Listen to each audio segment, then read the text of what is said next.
Welcome to the Maine Science Podcast. I'm Kate Dickerson. Today's episode is a conversation I had with Karyn Sporer, an associate professor of sociology at the University of Maine.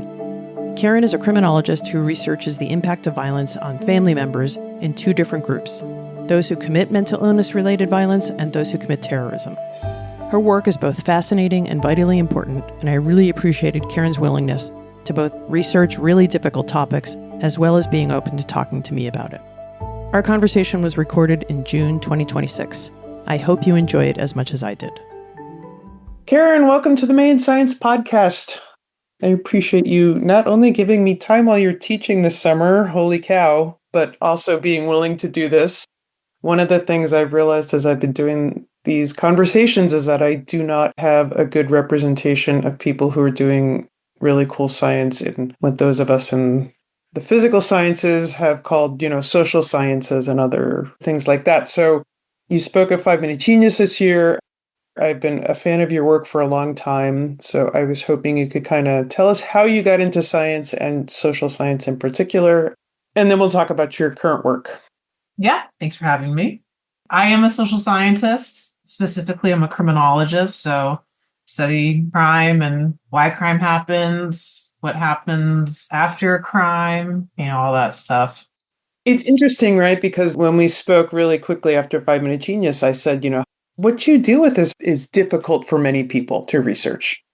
So I'm curious, there must have been some inroad in social science in particular where you were like, this is it. This is where I want to go. Yeah. Well, so I went to college. I was a psychology major and I was a religious studies double major. And I had an art concentration and I played college soccer. And my college career was really chaotic, just a lot going on. And I enjoyed it. I graduated with honors, but barely, the lowest honors you can get, cum laude, a solid 3.4 student. And I really enjoyed the psychology stuff. I thought that I would be a therapist or something, having never been to therapy, didn't have a family that talked about their feelings or anything, but I just didn't know what I was supposed to do and thought, why not do that? And so right after college, 6 months later, my dad died and it was very disruptive. It was horrible. It was he was really sick. But I was working as a residential counselor just outside of Boston. It's my first job not working at a restaurant because I worked at a restaurant since I was 15 called Celpro House of Pizza. Very cool. I'm not going to tell you where it was. It was a space on this plot of land where there's multiple buildings. Each building was its own diagnosis. So there was the eating disorder house, whatever. I was in the borderline personality building, which, by the way, not qualified to be in, right? And it was girls only. It was all women. Well, all girls. They were not women. They were young girls. I can't remember how many there were, but it was a house that had been converted. You had to get buzzed in. Those kids couldn't leave. It was basically jail, but quote unquote therapeutic. And while working there, it was the first time in my life that I had seen and understood abuse and victimization, the aftermath of what happens when you have an unsafe home, right? Because these girls were runaways, sex workers, which I don't even know if you can call it sex working when you're 15 years old. Substance use, right? These girls were tough. And like I said, I was not qualified for this job. I was getting paid minimum wage. I think it was $8 an hour, with a degree from college, which at the time I thought was really impressive. And so then my dad died. I was there for a month and I loved him. He was such a good dad and he was very supportive and he was very good with me. And I wasn't coping very well, but I couldn't comprehend how the fathers of these girls would ever touch them in a way that was not loving. Because a lot of them were sexually abused by their fathers and their grandparents, put into sex work, saw all these things. And I can't do this right now. So I made it 3 months working there and then I quit. I actually was kind of asked to leave because I was crying on the job. I started crying one night. We had gotten them into bed. One girl had run away the day before. She hadn't come back yet. We had no idea where she was. And I just like lost it. I was just like crying. I'd gotten hit in the face. Like we were like doing 4-point restraints on these kids. And ethically, I don't even think that that's appropriate. So I was just like really struggling. And I was like, this isn't working. I need to go back to school and figure out like, why the heck? Why are people abusing their kids? Right? And so I'm like 22. You'd think that at some point I would have learned about this kind of thing, but not through personal experience necessarily, but just through going to college and learning about things. I had never talked about this ever. And I don't think it was talked about ever until recently. Genuinely, like there was so much fill in the blank, shame, family secrets, just things happened that we just didn't know. Yeah. And so I'm a professor now, and one of my classes I teach is called domestic violence. I mean, I remember even, first of all, no mental health issues have been discussed from what I can tell from up until sometime this century, literally. We just didn't do it, right? If anybody in your family had depression or saw a therapist, it was not discussed. So that's really interesting. Before I let you get into some of your work, I'm curious, like, how did you look for a grad school that would help you answer this question? Because you're just starting to ask these really cool questions, but where do you even start? Yeah, I wasn't particularly sure. I had reached out to my mentor from college. I reached out to him and I just told him what was going on. He was my religious studies advisor, actually. And that became my primary major after all the stuff in college. But he was such a great resource. He's like, just go to grad school. He's like, what you want to study? I don't know anything about this, but you should definitely go somewhere. Like, as a good writer, that was one thing I was always able to do. Like the internet wasn't as widely used way back then. Right? I graduated college in 2005, but still it wasn't like the internet didn't run our lives. But I remember I searched psychology and crime or something, and it was like forensic psychology. And I was like, ooh, forensic psychology. What is this? And Northeastern had a criminal justice master's program, and they taught forensic psychology in it. And I was like, all right, well, I'll just apply there and just see what happens. Well, then I get in, right? Next thing I know, I'm on the commuter rail, taking the train into downtown Boston to go to grad school at night while working at California Pizza Kitchen at the Natick Mall. And I'm going to all these criminal justice classes, having never taken a criminal justice class, but at the master's level. I finally got into the forensic psych class and I hated it so much. It was so boring. I couldn't believe my future would be in a court. I was like, this sounds horrible. I don't like this, but man, do I love criminological theory. Is that in the criminal justice classes? Yeah. And so I fell in love with theories of crime, and I had no idea that I was a theoretical person. I didn't know that I would ever think that. I thought I was going to be a practitioner. But so that's put me on the trajectory for where I am today. But I still wasn't studying violent crime. My thesis was on ecology of crime. Why are some neighborhoods have higher rates of deviance and delinquency and crime than other areas, right? And starting to learn about institutionalized racism and these things that I still had never learned about, and sort of the injustices in the criminal justice system. And so I was having all these come to Jesus moments in grad school, being like, how are these things happening? Why are we over policing neighborhoods of color and not these privileged white communities when they're using and dealing drugs at the same amounts? Why are these people overrepresented in prison? Really losing my mind over the truth of what our justice system is. And so I did that program and I had a great time. And that was 2008, I graduated, and the economy collapsed, of course. So I couldn't find a job in the justice system that wasn't being a police officer or corrections officer. And I knew I didn't want to do that. I wanted to do research. I hadn't really thought about my Ph.D. yet because I had no money. I was like, how do I afford to do this? I have to get a job. And so I ended up getting another job as a social worker. So it was round 2 of being a social worker. And that was also outside of Boston in the Norwood Dedham area. But now I'm a rehab advocate was my title. And I'm working with adults with serious mental illness that were living, quote unquote, independent in the community. bringing backpacks of meds into these people's houses in the morning. Totally safe. Not at all. And that was the first time I was victimized, assaulted by clients, and saw a lot of violence, people psychotic coming after me. I mean, like really terrifying stuff. I did make it 2.5 years. That's a long time to do that. Yeah.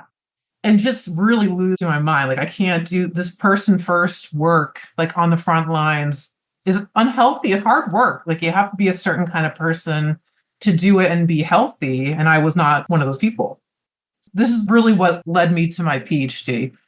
I had met one of my clients. They were referred to as consumers back then. I don't know if they still are 20 years later. One of my clients had come very close to killing his mom. It was very dangerous, very awful situation. He's like at the state hospital, inpatient somewhere in Massachusetts. And I went and met with the departmental health case manager, and we were very close. The two of us go there like Christmas Eve or something. And I was talking to his parents, and then his siblings came, and they're all older, like in their 30s. And they told me their story about their brother and how this is one of many times that this has happened and nothing ever changes. There are no institutions in place to protect them from an adult who, has these diagnoses and is violent, and you can't make them take their meds and all these things. And it like broke my heart, right? I was just like, this is completely unacceptable.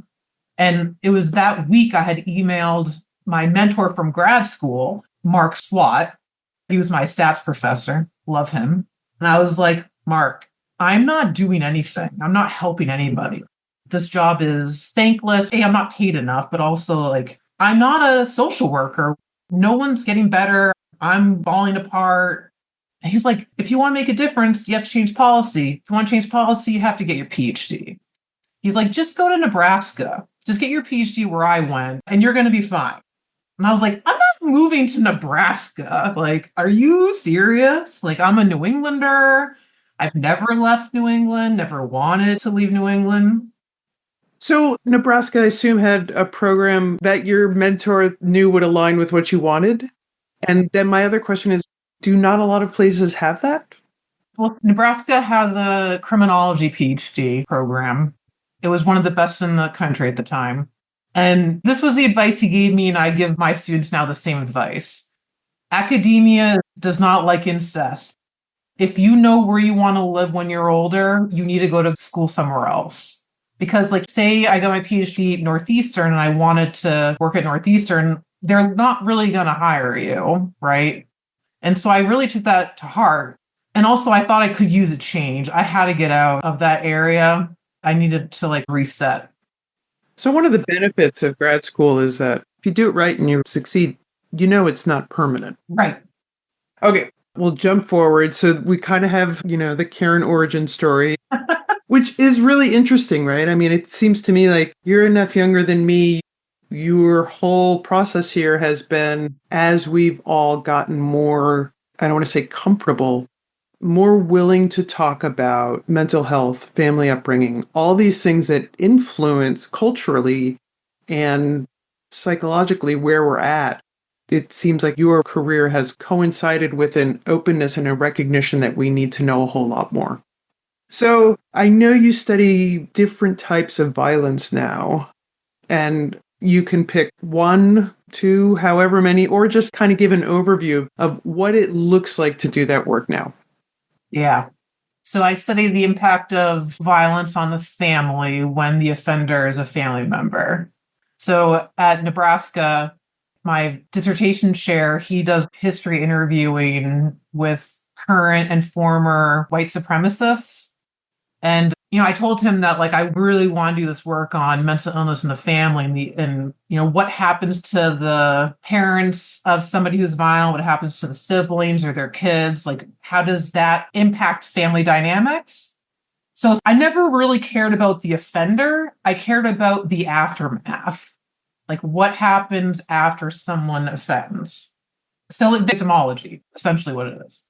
Yeah, my dissertation, I interviewed family members all over the country. I had a little grant for it, interviewing family members of people who were violent and had serious mental illness diagnosed, like schizophrenia, schizoaffective, bipolar disorder, like conduct, pre-psychopathic stuff, which isn't even a diagnosis, but whatever. So I did these life history interviews with them. I forget, my sample size was like 42 people, which was pretty big for a dissertation. I was going to say, that seems pretty large. Yeah. It took me 2 years. So I was at Omaha for 5 years, but I did like it. And yeah, so what I really found was that these families are completely destroyed. There really is nothing good to say about it. There's so much stigma. There are no resources unless it's peer support, right? Other family members create private Facebook groups where they can talk at the time, right? So this is like 2016. And so anyways, I thought that I would just kind of do that work and try to talk about mental illness and not just getting the people a diagnosis treatment that is affordable and good at the same time, because you can't have both, right? Even really wealthy people I spoke to, like CEOs of Fortune 500 companies, they couldn't get their loved ones treatment. It's like you can't even buy treatment. So I thought I would do that forever. And then I don't know what year it was, my second year at Maine as a assistant professor, somebody I worked with at Nebraska asked if I wanted to do the same thing, but with the family members of terrorists and violent extremists. And I was like, sure, okay. So that's what I've been doing now for the last 7 years. I got a pretty substantial grant, like 4 or 5 years in a row from the Department of Homeland Security to study the impact of radicalization and mobilization to violence on non-radicalized family members. So say you're my mom and I radicalized to the far right or something, or any sort of extremist group ideology. And then I have a plot to cause harm and I either go forward with it and kill people or I'm arrested beforehand.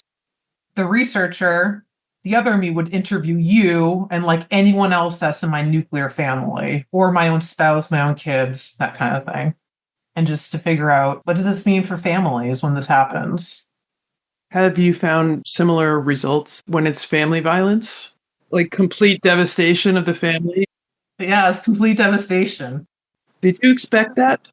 I wasn't really sure actually what I was going to find, because up until that point, I didn't really care about terrorism. I didn't really have strong feelings. I know what you mean. Like it wasn't an academic thought process for you. Yeah. I get it. It wasn't an exploration for you. Yeah. And I was a research assistant for folks that were doing terrorism research. But I always sort of consider myself more of a methodologist. I wasn't like an expert in that area. I could have taken a terrorism class in grad school and I was like, I don't take this class. This sounds so horrible. And now, of course, I teach a terrorism class at UMaine. So were you surprised that there was so much alignment? Not totally surprised. And also in part because the people I interviewed, they were not radical. Like they weren't socializing their family members into extremism. I think if I had interviewed people who it was like all in the family, I would have completely different results, right? Right. I guess I'm just thinking like when it's domestic violence, there's a specific tie-in to someone in that family being directly hurt, perhaps physically. But that isn't necessarily true with terrorism. So it's interesting to me that the same things happen. Yep. So the big similarities across the board is the experience of stigma and shame, guilt, really emotional outcomes. The biggest difference between the two populations is that we'll just call it the mental illness side, high rates of divorce, like families lost each other. Those relationships were completely broken or irreparably harmed. Like they're exhausted and it's still ongoing. Like a lot of them, their family member was still alive, right? So they're also dealing with this ambiguous loss where like my kid is alive, but they're like a monster. Or sometimes they're totally present. And it's like that person that that you raised, but then split second later, they're different. So it's really hard to cope with that. For the terrorism side, violent extremism side, it didn't have a real impact on whether or not the families stuck together. If anything, they actually bonded more, especially if the kid, I call it a kid, but some of them were adults, survived. And maybe they're in prison or didn't actually do time in prison or jail, which is unusual. And the person who radicalized apologizes for what they did. That's a whole nother topic of conversation, but the family members were way more able to talk about that in a healthy way. That we have regrets that we wish we could have done something more. That's something I talked about at the 5-minute genius talk, right? They see all these warning signs but don't know what they are. And a lot of that stuff is happening outside of home, right? So there's a disconnect with the terrorism stuff compared to the domestic violence stuff. So, have you been able to start to figure out policy changes for either one? And I realize that is a moderately unfair question because it's still relatively early in the research, I assume. But you did say that was part of your motivation. And I don't even mean institute policy, but have you been able to kind of think about what could be done to make things just a little bit better? Yeah, of course. Universal healthcare would be really nice. Wait, I want to hold on to that. I also think it's really interesting to think about healthcare and how we separate mental health, dental care, and eye care from the rest of healthcare, because at some point those all intersect. So you mean kind of the whole thing of it, yes? Oh, yeah. I'm a huge advocate for universal healthcare. I spend 1 month every year in Portugal teaching a class there, and so in the European Union, and they have universal healthcare. And you know what? It's not a perfect system, but it's much better than what we have.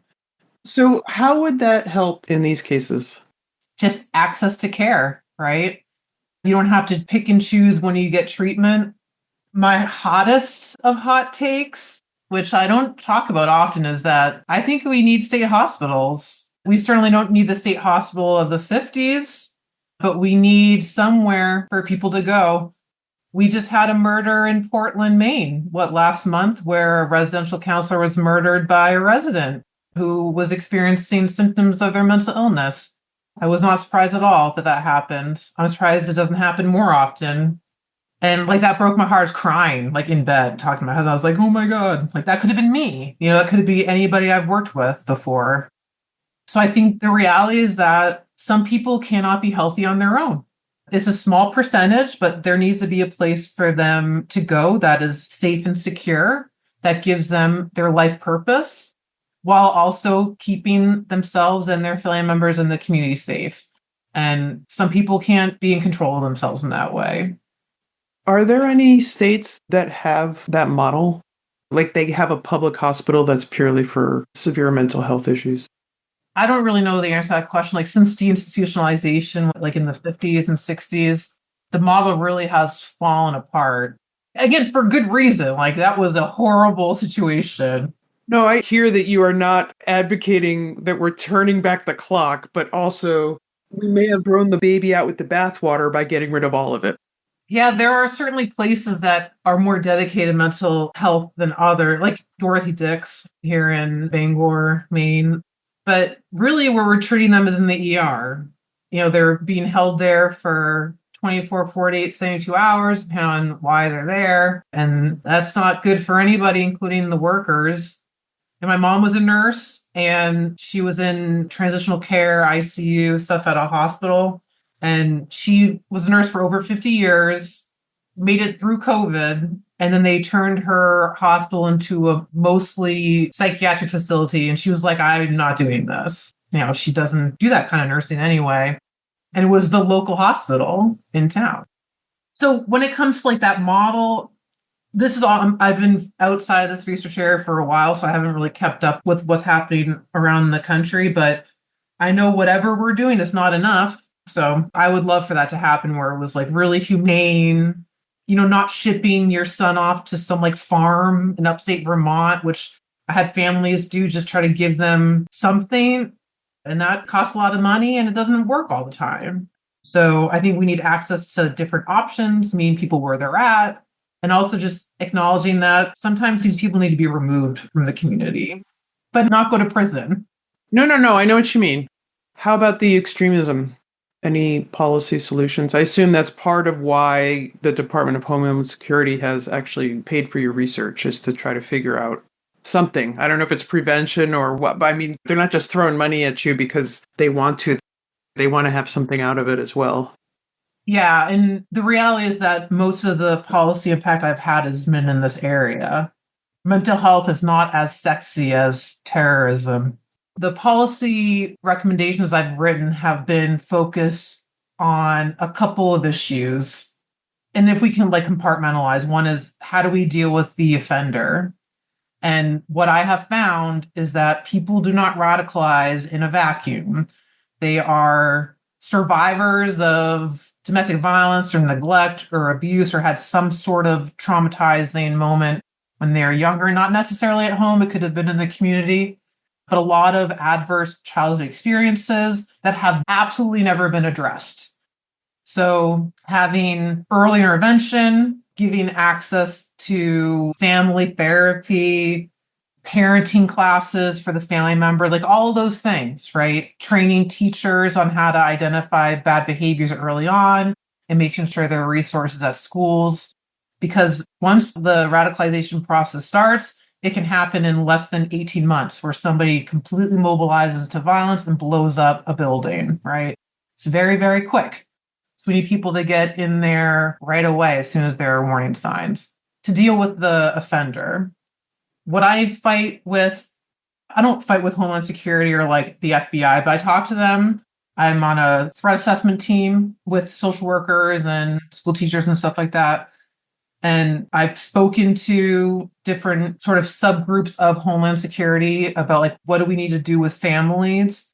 And I'm just you need to talk to them and you need to be present in a way that is not cop first.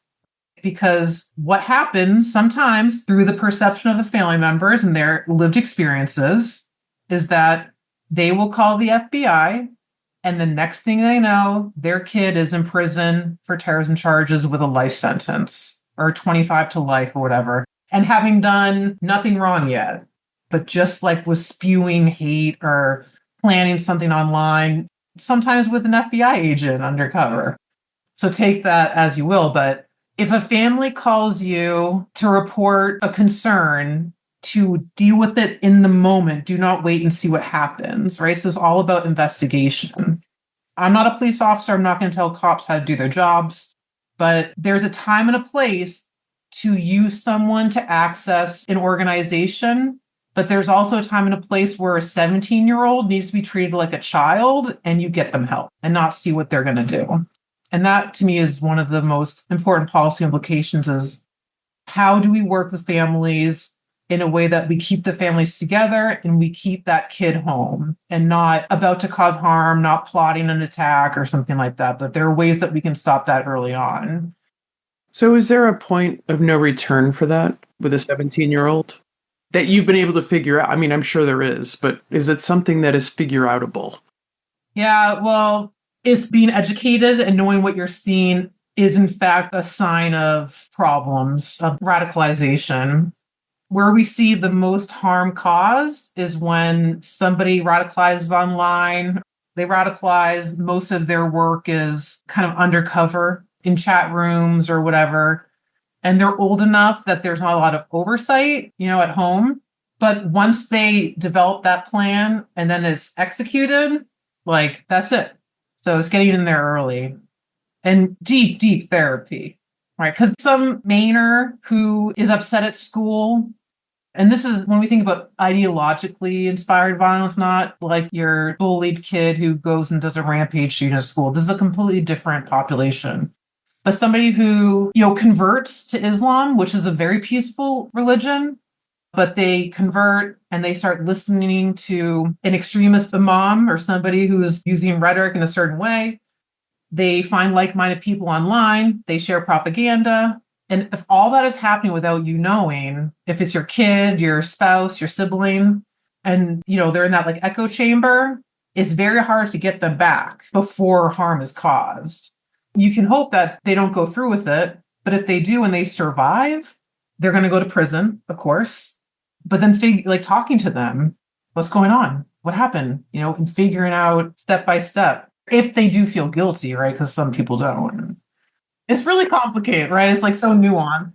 Yeah. When you said they're old enough to not be supervised, gosh, that's like a gut punch. because you want to give them the opportunity to grow and to learn how to do these things. A case study that I always bring up with people who have strong feelings about how do we handle like rampage shooters and their families. I always talk about Newtown. He wasn't an ideological mass murder, or not even like rampage shooter, but do you know who he killed first before he went to Newtown? Right, like his mom. And people blamed her, Adam Lanza's mom, right? So blamed her for allowing him to have access to guns, not getting him treatment. But when she was murdered, on her desk was intake paperwork for psychiatric support. But she kept getting denied. And he was older than 18. He was like early 20s. She could not require him to do anything, right? Like she faced barrier after barrier after barrier.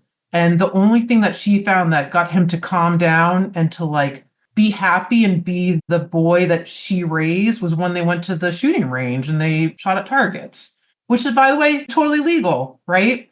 Using that against her, I think, is unethical and also really hateful.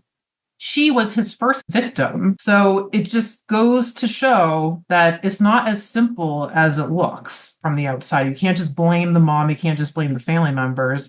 But instead, it's blaming the institutions that think that they know better than the family members or the insurance companies. Like being denied access to care or not being able to get your kid care or require it when they're an adult is really a hard pill to swallow.